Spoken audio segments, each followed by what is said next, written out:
Ndjen shumë e bukur, normal që shënoj shkollën për Shqipërinë dhe shikues kanë qenë fantastik dhe besoj që kemi lojë shumë të bukur si të bashku dhe pak fakt keq kemi marrë një gol në 87 minutë dhe nuk ka qenë ndjenjë e mirë, po vazhdimisht do të besojmë dhe të punojmë dhe të japim maksimumin tonë.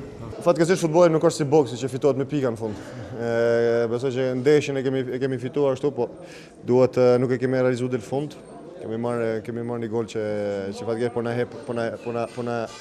po na heq pak këtë gëzim, po jam akoma në mendimin që edhe do jem prapë, edhe po të kishim fituar nuk do kishte qenë një arritje, po do ishim hedhur një hap shumë të mirë. Unë i falenderoj nga zemra të gjithë tifozët sepse ato na mbështetën edhe pas shënimit të golit kundërshtarit, ato na mbështetën edhe ato 3-4 minutat fundit, ishin gjithkohës me ne, i falenderojmë nga zemra, por futbolli kështu e ka. Bëm një provë shumë të mirë me një kundërshtar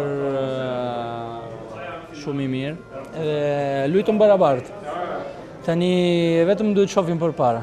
Kemi punuar shumë gjatë gjithë kësaj javë dhe të vjen keq se si mënyra se si e morëm golin.